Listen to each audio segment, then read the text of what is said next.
teacher Mary Kay Letourneau was nabbed in a torrid affair with a 12-year-old student. Active youth grant.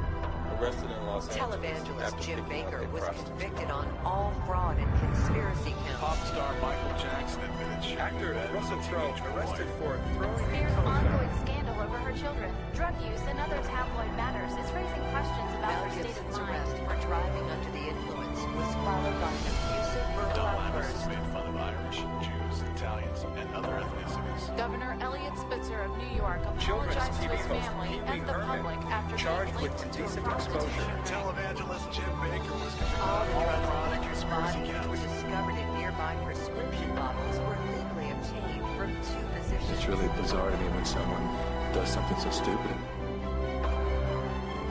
I don't get it. I don't get it. I don't get it. I don't get it.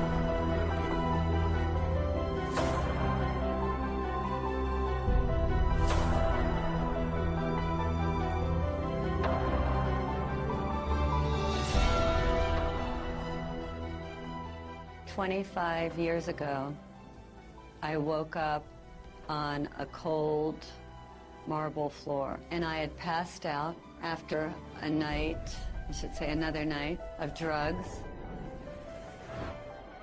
But something had shifted, and I knew that if I didn't make a dramatic change in my life, that I was going to die. And I called my mother, and I said, I need to go back into treatment. And I had already been in treatment 3 or 4 times. All these other times, I left. On day 10, I started to feel great. I'm drug-free. I'm not like any of these people. I'm out of here. And I would pack up my little bag, put my little arrogant suit on, and march myself out of treatment, and I was free. I was going to make it to the other side. By day 6 or 7, I'd be on the phone looking for my drugs and end up right back in rehab. So instead of running away this time, I went into the bathroom and I got down on my hands and knees and I started begging, please, relieve me of this pain. Grant me the serenity to accept the things I cannot change. I cannot change my desire to leave. And in that moment, on that floor, something happened to me. Something that was like magic. It was mind-blowing to me. Because all of a sudden, after a few minutes, I knew I could stay one more day. How could I go from terrified and my mind going a million miles a minute to this place of complete peace? I walked out of there on day 28 knowing that there was something that I had to find out about.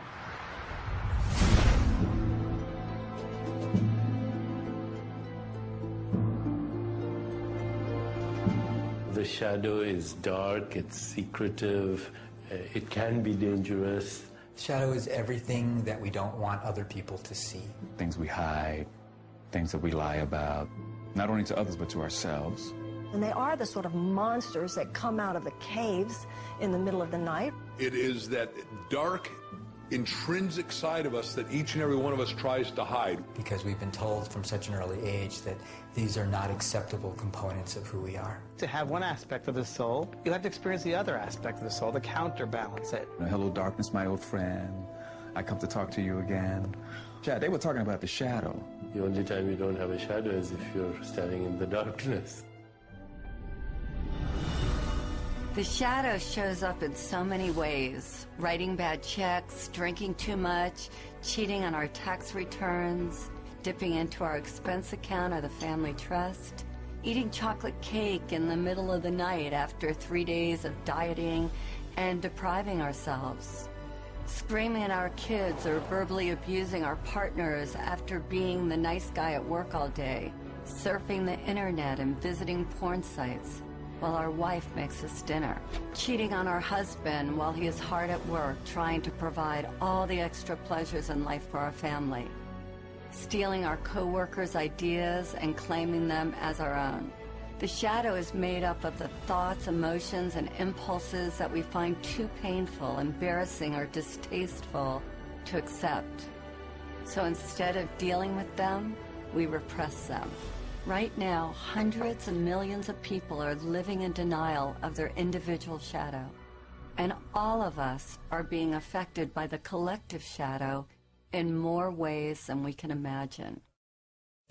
The collective shadow manifests as evil, as war, as terrorism, as social injustice, as radical inequities in our economic status. You know, right now we have 50% of the world living on less than $2 a day, 20% of the world living on less than $1 a day. We are totally in denial of the fact that this is also a manifestation of our collective shadow. Why? Because people in social institutions, financial institutions, political institutions, corporate institutions are in total denial of the shadow energy. They don't even understand it. Even what we call evil in the world is the manifestation of our collective shadow, turned pathological, repressed, in rage, in denial. People who express self-righteous morality are usually the ones who have the darkest, deepest shadows. The shadow of the Catholic Church, which pronounces on homosexuality as evil and calls gays sinners, while hiding pedophiles in its own clergy. These are all expressions of the shadow. The entire trajectory of human history at this point is like the Titanic. It is headed for an iceberg. It is going in a direction that is unsustainable, and it is going in a direction that is unsurvivable. If not for us, then at least for our children or our grandchildren. And from an archetypal perspective, each and every one of us is the captain. And the temptation is, it's too painful.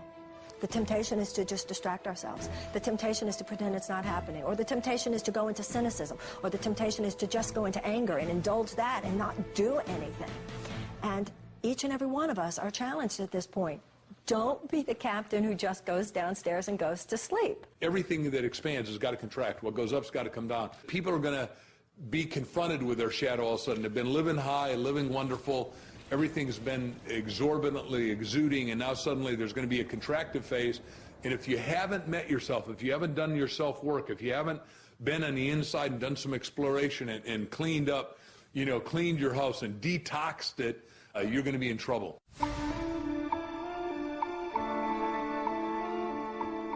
The birth of our shadow occurs when we are very young, before our logical thinking mind is developed enough to filter the messages we receive from parents, caregivers, and the world at large.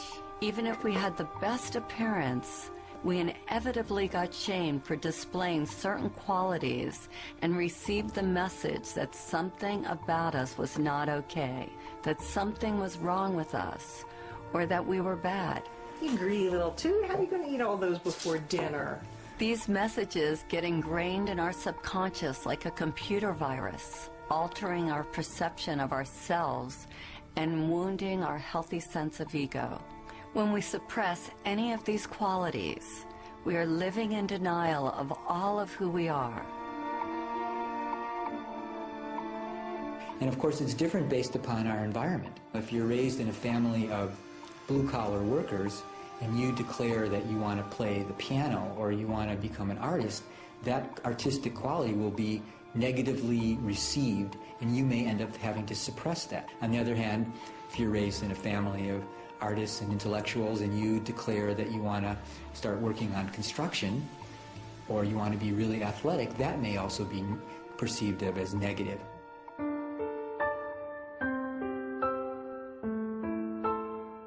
We try with all our might to pretend that we are not that which we hate. In fact, proving this is an all-important task for the wounded ego. A task which the ego believes is vital to its existence. The wounded ego must hide all that we believe is unacceptable about ourselves. To accomplish this task, it constructs a mask to prove to others that we are not as defective, inferior, worthless, and bad as we might fear we are. None of us likes to admit that we have these flaws and insecurities. So to hide them, we create a persona at a very young age. We start to wrap ourselves up in a new package that we believe will bring us the love, attention, and acceptance that we hunger for.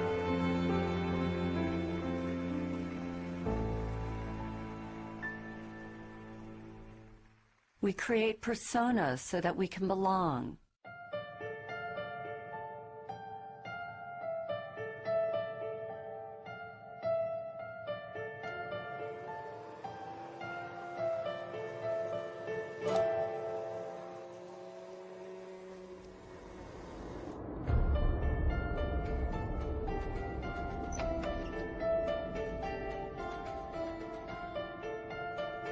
Most of us have a public life and a secret life.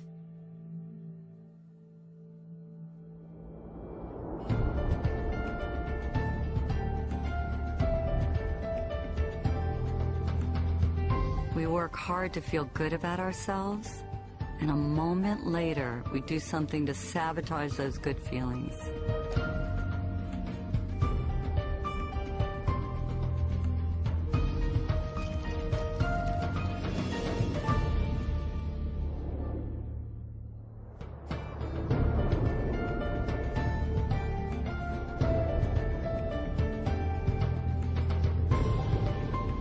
We wear masks that we believe will take us where we want to go. And these masks take many forms.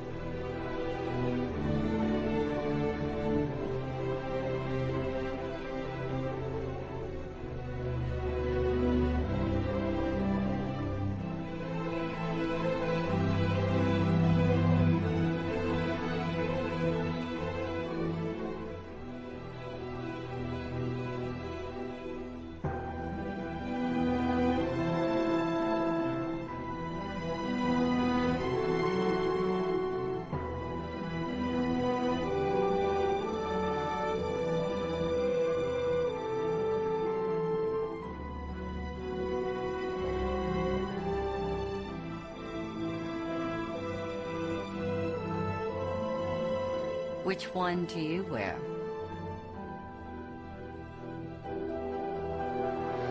Our masks become our prison.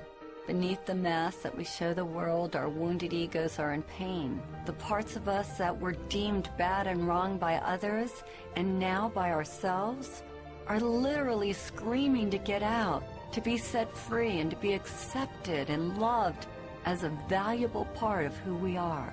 When we deny ourselves a safe outlet to express our dark side, it builds up and becomes a powerful force that is capable of destroying our lives as well as the lives of others. This is what I call the beach ball effect. So everything that we reject, we have to keep beneath our consciousness. We try to bury it, so to speak. You know how much energy it takes to put a beach ball underwater? You take your selfish self, you take your angry self, you take your too good self, your not good enough self. You take all of it, and it's like you have 40 beach balls you're trying to manage. And then what happens when you're holding that beach ball underwater? When you're young, you got lots of energy, so you can manage a lot of beach balls. But then, when you're not in the midst of possibility, when your defenses are down, when you have your attention on some big prize you're going to win, all of a sudden, boom, somebody does something. What happens to the beach ball? Pops up and hits you in the face. What's road rage? Is it anything more than that beach ball coming up? We see it in the media all the time. A filmmaker is making deep Christian films, all of a sudden gets drunk, shouts anti-Semitic comments in a drunken rage, right? A radio star makes his living like being a great communicator. All of a sudden makes a comment, a racial slur. So all of these beach balls that you are trying to manage, are you successful at it? No. It's all but not anymore. When you don't deal with the shadow, that part comes out and it'll creep up. It'll creep up in workplaces, it can creep up in relationships. The more we try to suppress those societally determined, undesirable qualities, the more they find interesting and often mischievous ways to express themselves. And it would be like locking somebody in the basement who wants to get out. So they do things down there to get our attention until we recognize them and let them out. Because those aspects of ourselves that we don't like exit through a kind of detox process. It's got to come out in order to be released. One of my beach balls happened in front of a room full of people. So I'm out of treatment, 5 years.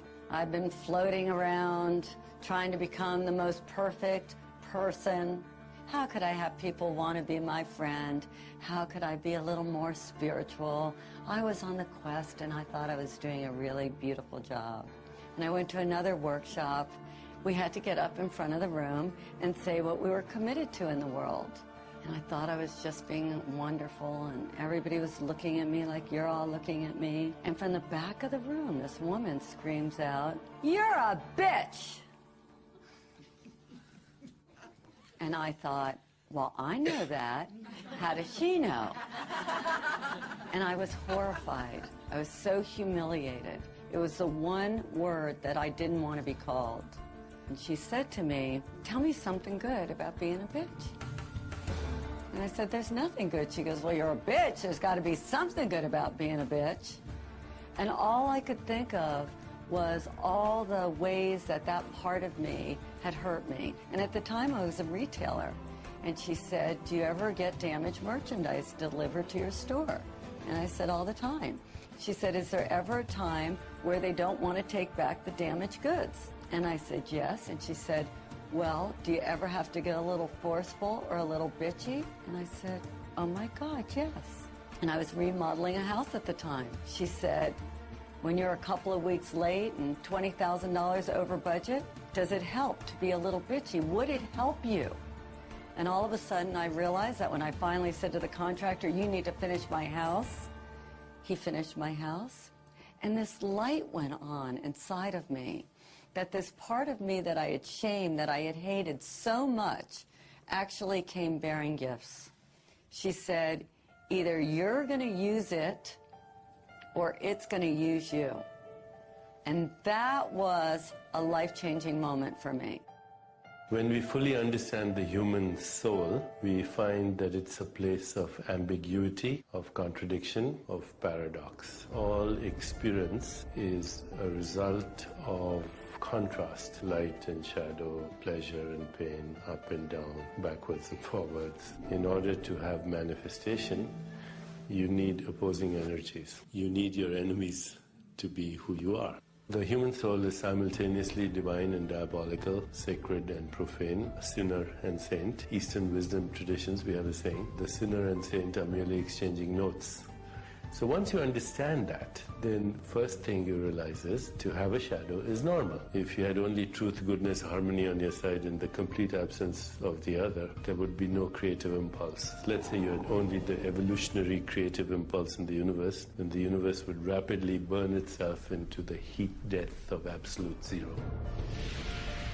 If on the other hand you had only the impulse of inertia or destruction or entropy, then the universe would rapidly collapse into a big black hole before you could say Deepak Chopra. We are the microcosm of the macrocosm. This means that every quality that we can see in another exists within us. We possess every human characteristic and emotion, whether active or dormant, whether conscious or unconscious.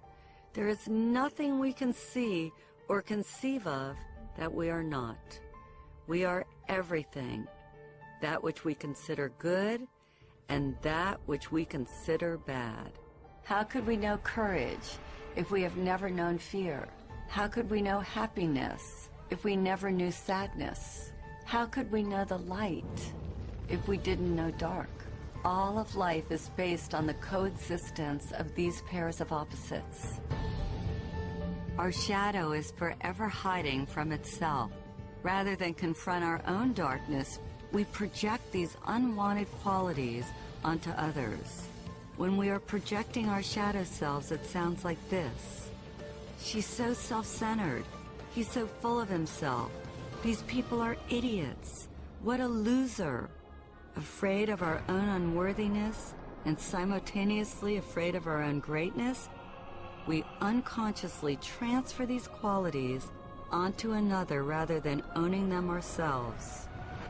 Those we project on own pieces of our unclaimed darkness as well as pieces of our unclaimed light.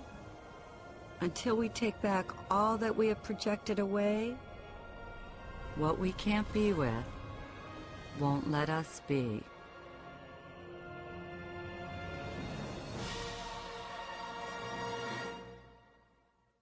One of the most frequently asked questions I get is, how do you know if you're projecting?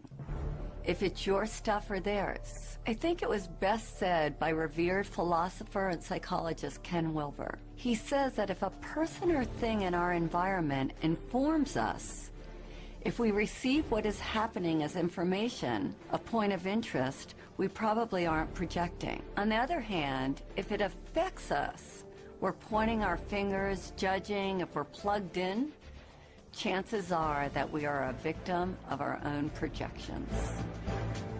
Think of someone from your own life who disgusts, annoys, or repulses you, and think of the qualities about them that you most hate. Now imagine this person standing right in front of you, and I want you to put your hand out, point your finger at them, and say, "You're an idiot," or "You're a know-it-all," or "You're selfish." Now stop where you are. Keep your finger pointing at them, and now notice that one finger is pointing at them, and where are the other 3 fingers pointing? Back at you. This is the phenomenon of projection. Instead of acknowledging the qualities within us that we dislike, we project them onto someone else. We project them onto our mothers, our kids, our friends, or even better, some famous public figure who we have never even met. If I asked each of you what you love about these people, you would each have a different response. The people that you hate also represent some aspect of yourself that you don't own. Notice what you think and feel as you look at each of these people.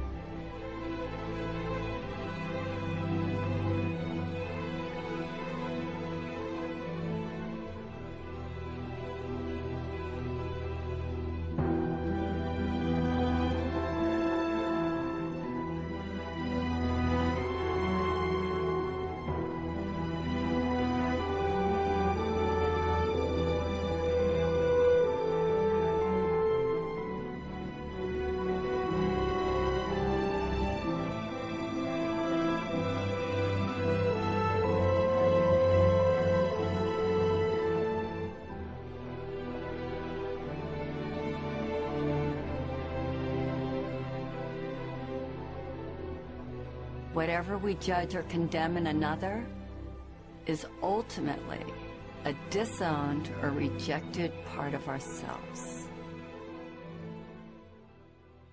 I was watching the events of 9/11 on TV with a friend of mine, and after that we were driving down the street. I turned to my friend and I said, "You know, from now on, the Arabs are going to be the new blacks. They're going to get the brunt of a lot of projections that blacks have carried in this culture for a long time." Now, a lot of times, blacks react. We react to those projections, and we project back. And that creates a vicious cycle, and the ego consciousness just responds the way it should, really, because it's designed to respond as a survival mechanism. That's what the ego is all about, to help us survive. But it's mechanical, it's reactive. When an aggressive, negative energy is directed at us, the ego immediately wants to defend and react. Of course, when you react to a projection, you become that projection. And I didn't want to become an angry black man. That doesn't mean that I don't get angry. I certainly can and do get angry, but I express it and let it go. There's an old Sufi story about a philosopher who made an appointment to debate with a Sufi wisdom teacher named Nasruddin.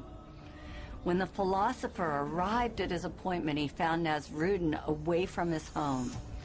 Infuriated, the philosopher picked up a piece of chalk and wrote "stupid oaf" on Nasrudin's gate. When Nasrudin got home and saw this, he rushed right over to the philosopher's house. "I had forgotten that you were to call, and I'm sorry I missed our appointment," he said. "But I remembered it the minute I saw that you had written your name on my gate." The great Swiss psychologist Carl Jung, who coined the word shadow and shadow work, said, "That is the shadow, the person we'd rather not be."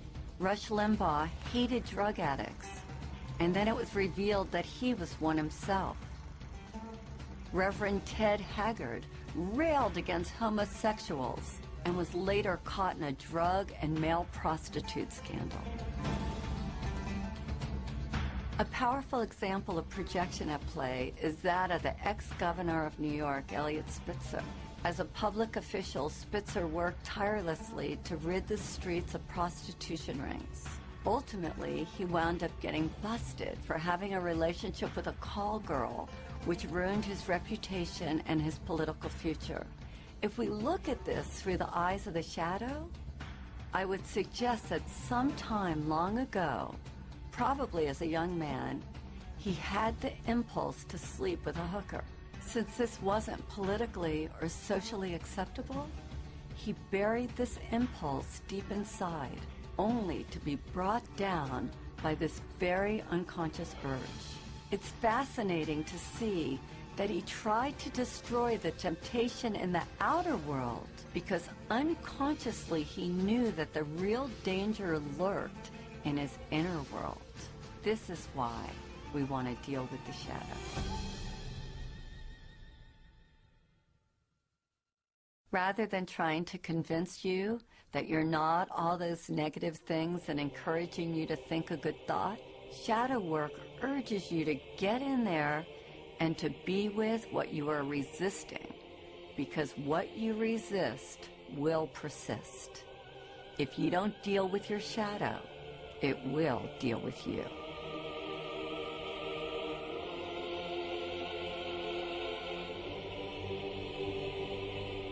The cost of ignoring a destructive pattern is that you're going to self-destruct. You will implode rather than explode. My training is as a neurologist, so I've spent well over 3 decades studying how the nervous system organizes this information. And it's really quite interesting when you look at the fact that really, even though we think of having one brain, we actually have 3 different brains. We have this very primitive brain, which some people call the reptilian brain. And if you look at a reptile or look at a crocodile, it really just has 2 responses, on or off.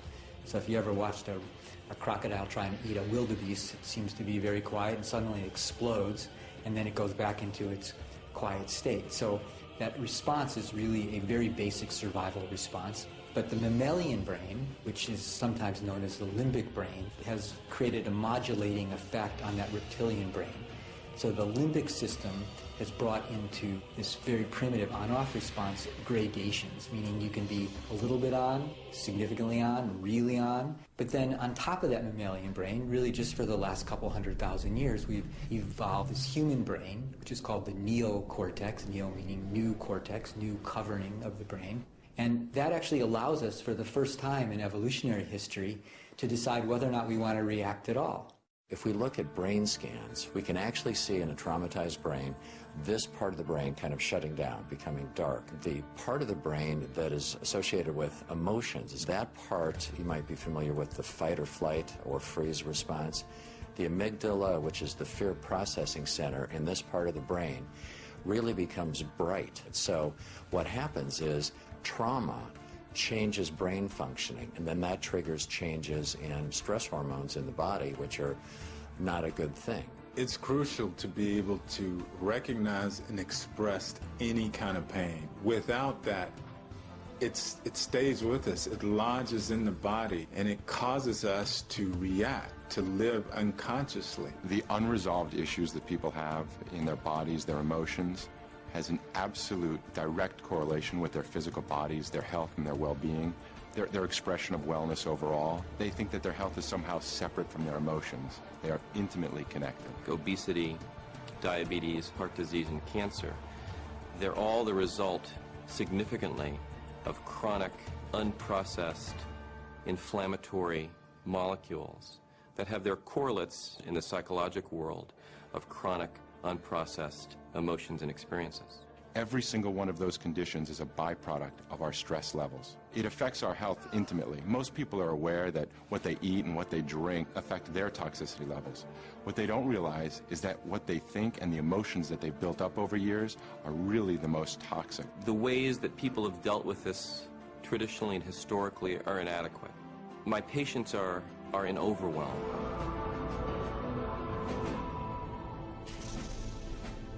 This is not New Age mumbo-jumbo. This is actually hard science. The science here now is indisputable, that thoughts, that emotions affect the organs of the body. We have to be mindful with every single thought that we have every single day. How do we want to create our heaven or our hell? How do we treat one another? Because we are the source of everything within us. There is a poem by Rumi called The Guest House, which in many ways describes the human journey. This being human is a guest house. Every morning a new arrival, a joy, a depression, a meanness, some momentary awareness comes as an unexpected visitor. Welcome and entertain them all. Even if they are a crowd of sorrows who violently sweep your house empty of its furniture, still treat each guest honorably. He may be clearing you out for some new delight. The dark thought, the shame, the malice, meet them at the door laughing and invite them in. Be grateful for whoever comes, because each has been sent as a guide from beyond. Repressing our anger may seem like a good solution, but pretty soon we run out of places to hide. Divorce, stress at work, financial trouble or tension within our families provoke the shadow until finally it erupts. The ancient Vedic text known as the Bhagavad Gita states that man should discover his own reality, not thwart himself, for he has himself as his only friend or as his only enemy. But if he rejects his own reality, the self will war against him.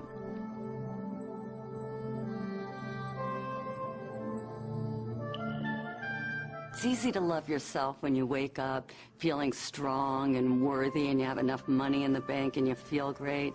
But how do you love yourself when you feel broke or when you've been hurt or abused? And that sets up the conflict, which as we get older, those wonderful forces that we've locked up in our shadow are rattling the cages.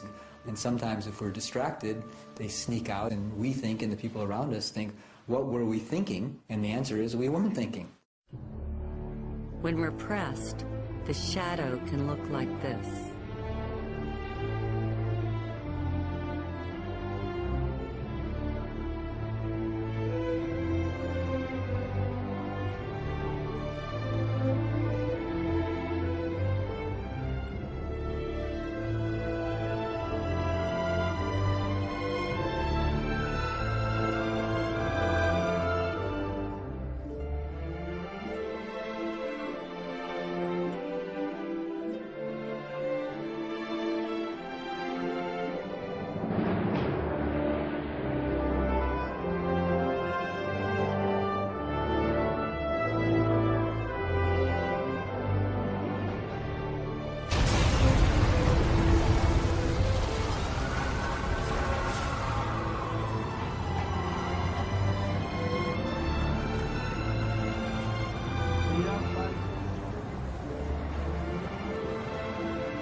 We have to resolve the undigested emotions that are buried in our bodies and lodged as stress in our minds. We have to unearth, own, and embrace the very parts of ourselves that have caused us the most pain. And the moment we do, the light of our awareness will begin the process of transforming them.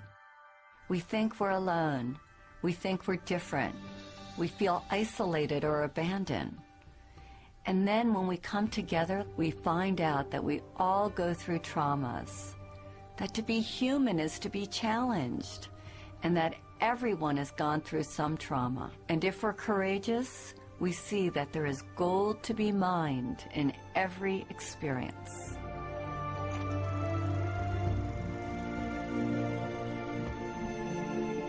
It's very interesting because I don't remember a single day where my mother was not drunk, you know, and I had to live through this. And I didn't understand it. Very, very confused by it all. Why is this happening? Why is this happening? Who are you? Because as she would drink and as she became into that space, I knew I didn't know her. And I just wished she was dead. I said, I wish you were dead. Wish you were dead. I wanted the pain out of my life, Because you don't belong here. Whoever you are, this intoxicated person, and as a child looking at this, because my father wasn't there either, I had to figure this out. But all I did was wish she was dead, right? Well, not until 30, 40 years later, after she had passed over, she lived many, many years after that, and after getting involved in this work, I realized that that was indeed one of the most incredible blessings of my life. I learned from that situation about compassion, and I learned about forgiveness. And that's a pretty big one to have to learn about forgiveness. You know, we see these things as horrific experiences, terrible experiences, dark experiences, when in truth, they're really enlightened experiences because they help us to be who we are. They help us to be compassionate. They help us to be forgiving. They help us to look at someone very, very differently. What doesn't kill us makes us stronger. At a certain point in life, it's about saying, I have been through what I've been through. I've succeeded in some ways, perhaps, but I've also failed in some ways. I've been strong at times, but I've also been weak at times. I've gotten some things right, and other things I've gotten wrong. And some things have gone well for me, and some things have been damn awful. The issue is, what am I going to do with all of that? You know, two people can go through the exact same situation on an external level, but internally, they do two completely different things with it. That's why we read incredible stories about people who went through the Holocaust or people who were victims of genocide, and yet they survived. And yet they go on to live extraordinary lives. And then you meet other people who went through a fraction of that in terms of an internal trauma, but they stay stuck in it forever. We begin to ask ourselves, what am I getting from staying stuck there? What am I avoiding from staying stuck there? And what we are avoiding is the greatest challenge of all, and that is to be who we can be in order to serve the world. I asked a few people to share their own shadow stories. Some of them are complete, others are ongoing. All of them are portraits of a fearless commitment to transformation. Sui is like that beautiful combination of a miracle. That part of her that she deems so worthless and unlovable actually comes bearing the greatest gifts and makes her the shining light that she is today. The pain that I've been carrying throughout my life was the pain of believing that I was abandoned by my parents because I wasn't pure enough. I'm actually mixed in terms of, half Japanese, half Chinese. I was considered mixed and impure enough to be raised in Japan. My parents live in Japan and they left me with my grandparents in Malaysia. I just felt so abandoned and rejected. My father ended up getting a divorce from my mother. He remarried another Japanese woman, but nobody ever told me that when my father came back with his wife, that she's not my mother. I felt the immediate rejection, that they didn't want me in their lives, and that they would rather have, 2 dogs than have me with them. Because I have always discarded my Japanese identity in favor of my Malaysian Chinese identity. I felt like the country has betrayed me, and I used that pain to really put it into my work.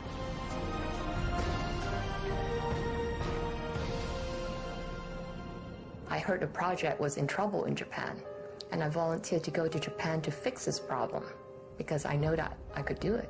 That one day I stepped into Tokyo and I just felt that this is where I need to be to really discover and explore the Japanese half of me.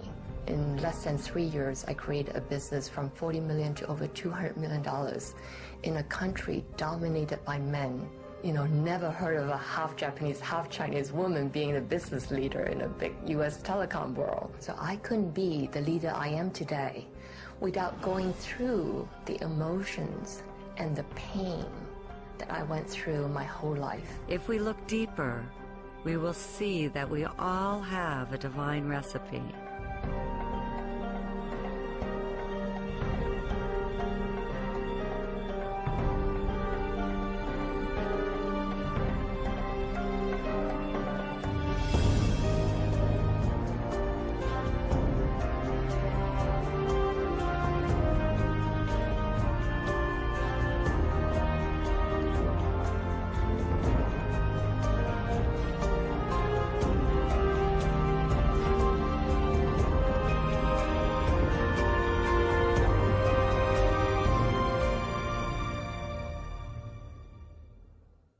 All of us have shame about things that have happened to us. We've all gone through difficult times. We address these issues so we can quiet our minds, heal our bodies, and get closer to our heart's desires. Hector had to let go of his macho persona to make peace with the one that he loved the most, which was his father.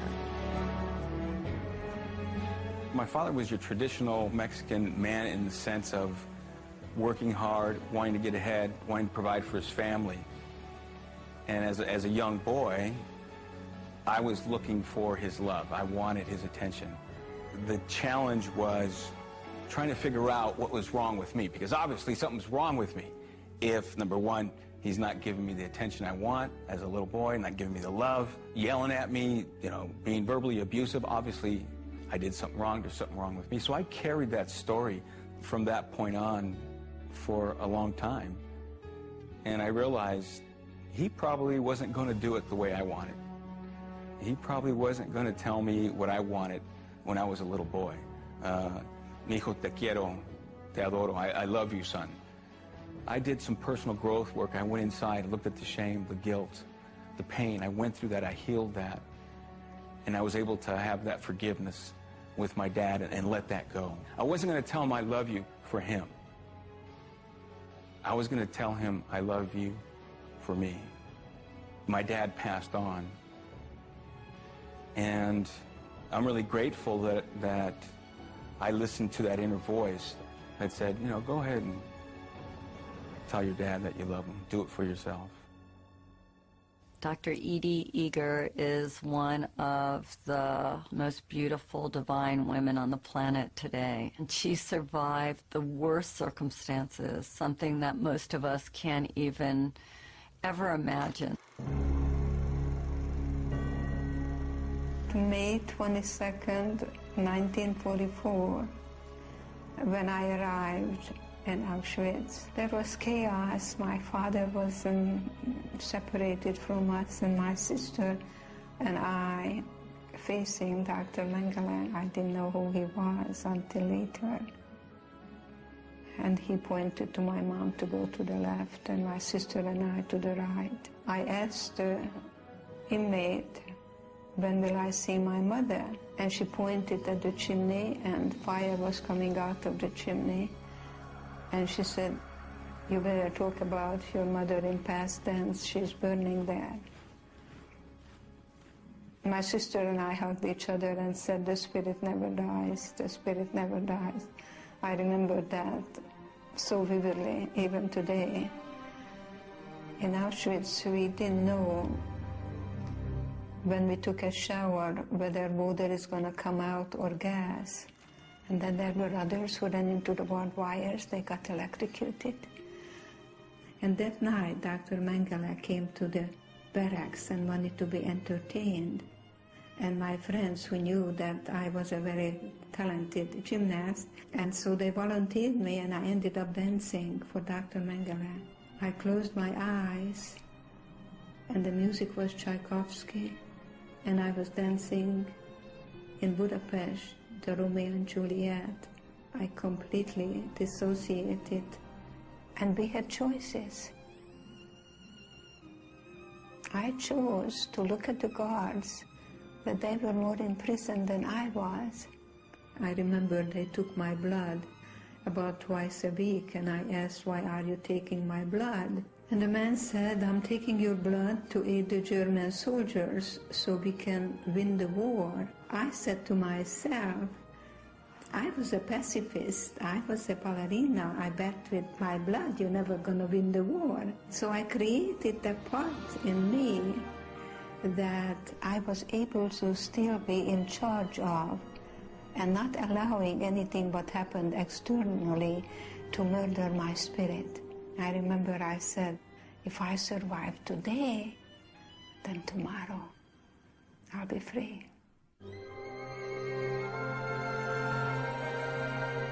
I remember when Marita came to the shadow process and everybody was looking for the negative qualities they needed to embrace. Marita couldn't even say hers, and I kept asking, what is so horrible that you can't even say it? And she said, because of my background, mine is that I'm a Nazi. I was born in Germany in 1955, 10 years after the war. I found out when I was 11 or 12 what my country had done. This is a subject we never talked about. My grandfather wouldn't tell me about his experience. My mother wants nothing to do with this.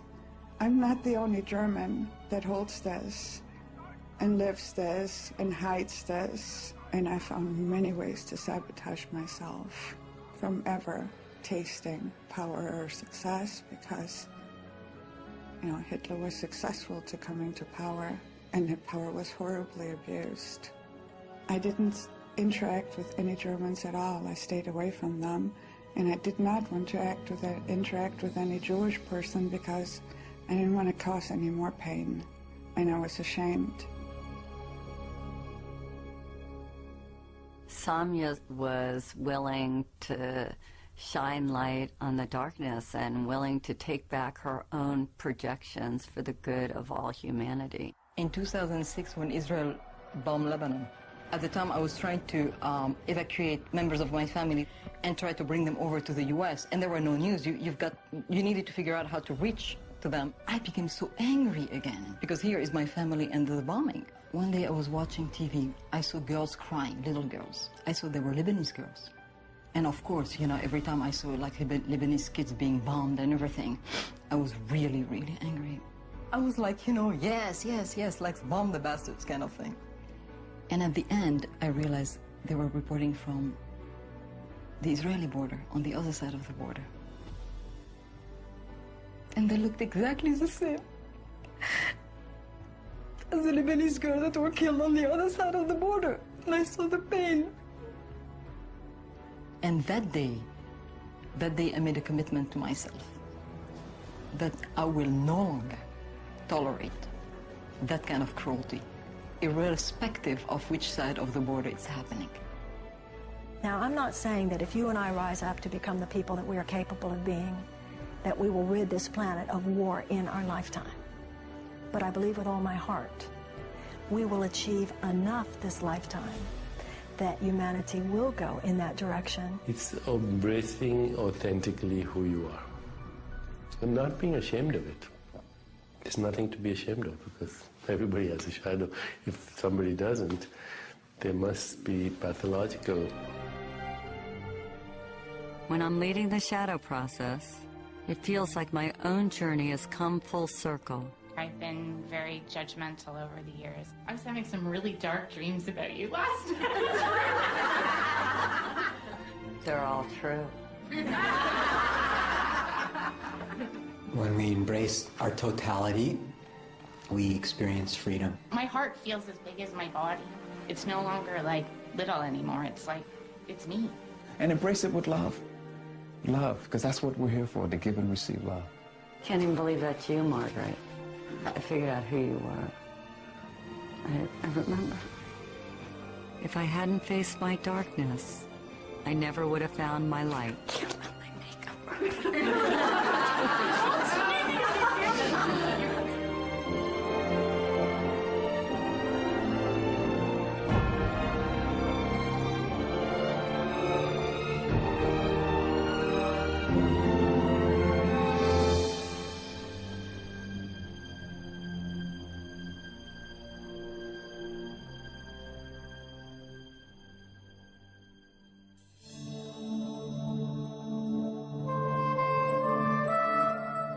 Our deepest fear is not that we're inadequate.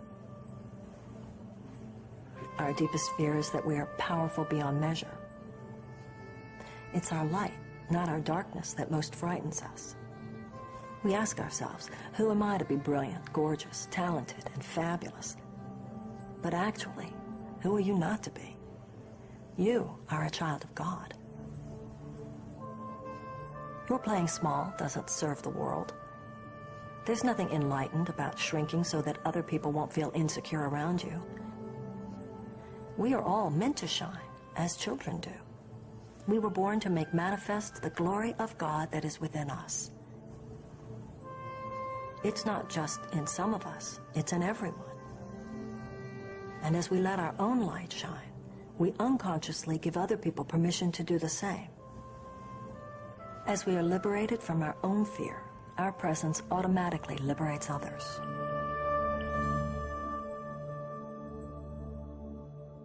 Consider the story of the Golden Buddha. In 1957, a monastery in Thailand was being relocated and a group of monks was put in charge of moving a giant clay Buddha. In the midst of the move, one of the monks noticed a crack in the Buddha. Concerned about damaging the idol, the monks decided to wait a day before continuing with their task. Later on, one of the monks came to check on the giant statue. He shined his flashlight over the entire Buddha, and when he reached the crack, he saw something reflected back at him. His curiosity aroused, the monk got a hammer and a chisel and began chipping away at the clay Buddha. As he knocked off piece after piece of clay, the Buddha got brighter and brighter. After hours of work, the monk looked up in amazement to see standing before him a huge solid gold Buddha. Historians believe the Buddha had been covered with clay by Thai monks several hundred years earlier before an attack by the Burmese army. They covered the Buddha to protect it. In the attack, all the monks were killed. So it wasn't until 1957 that the great treasure was discovered. Like the Buddha, our outer shell protects us from the world.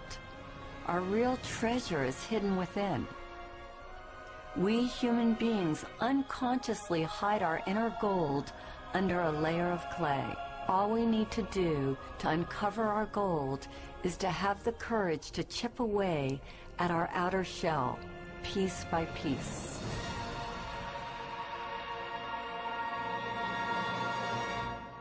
You can't fight darkness with darkness, but you can switch on the light. All of the work we do on the shadow is to get us to this point where we can forgive. To do forgiveness, we put blindfolds on to make it safe for people to share their deepest secrets.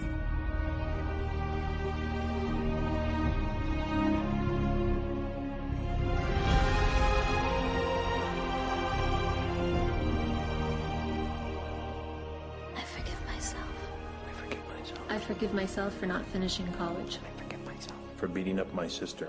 I forgive myself. I forgive myself for hating my body. For screaming at my kids. For not laughing enough. For thinking I'm a stupid, incompetent asshole. For stealing from my first boss. For being rich. For being beautiful. For drinking too much, not speaking out. I forgive myself. I forgive myself. The lying, the cheating, binging on my diet. I forgive myself. Forgive myself. I forgive myself. Forgive myself. I forgive myself for everything. You are forgiven. You are forgiven. You are forgiven. You are completely forgiven.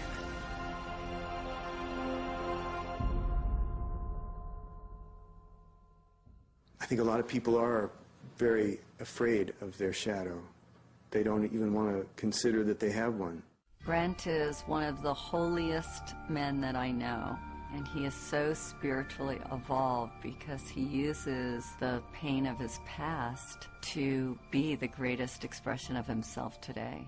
This story really began for me when I was 9 years old, and I was attending a summer camp that was managed by an order of religious men. During that summer, I was molested by one of the religious men. I remember that experience being a beginning of a split for me, from myself. It happened a number of other times during that period of time I was at that camp. I was always afraid that that guy was going to come in the middle of the night. I even went so far as to borrow a knife from someone that I kept under the pillow. This is a 9-year-old kid. I remember I just felt like some part of me died at that time. I went on with my life holding on to that secret, holding on to that shame of not really being connected with myself anymore.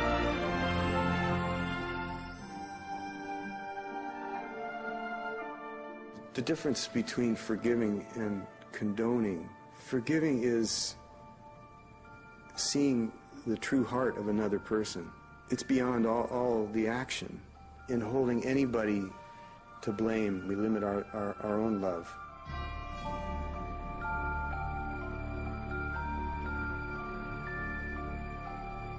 People need to know that they can get help, that they don't have to carry their shame alone, that they don't have to live in a secret, and that there are people that are holding the light for them, that are willing to see them as they are, through the shadow. It's the only way to see yourself, is to look at the light and the darkness, and to embrace it. I use that analogy of being like a drowning person, where someone's holding your head underwater, and at some point you realize that you have to be the one that fights your way back to the surface. What happened to me as a child has given me a real depth of compassion, which I'm so grateful for, because it's so clear to me when I work with people how they're suffering, how they're hiding, and it's been the greatest gift of my life that I'm in a position where I can honor people in that way.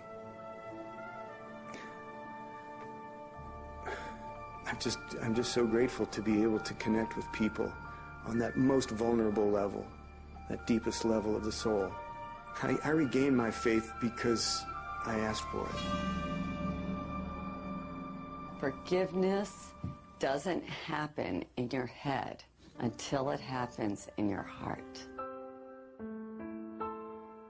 My mom was walking downtown Beirut with the young Israelis, and she turns to my dad, and her mother had been killed by the Israelis. She goes, "Mustafa, these are young soldiers, don't they have a mother? And if she can forgive, who are we not to forgive?" Well, you can't move on if you don't forgive. The train stops if you don't forgive.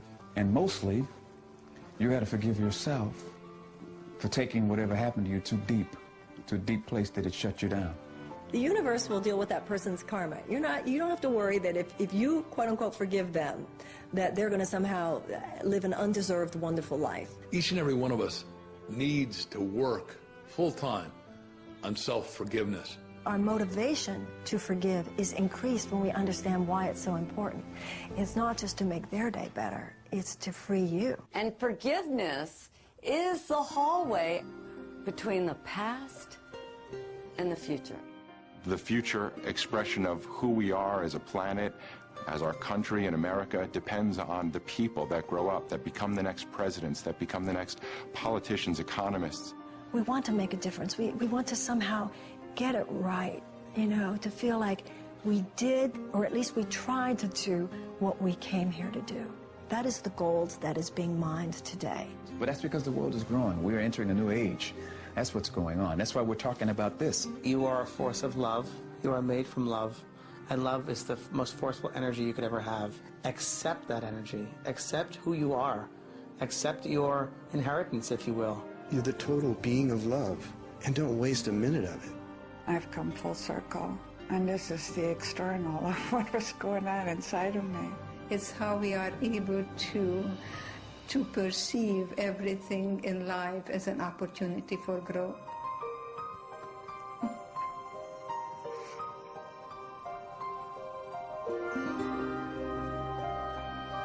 I got married, I have 3 children and 5 grandchildren and 1 great-grandson, and that's the best revenge to Hitler. Yeah, when I am here, yes.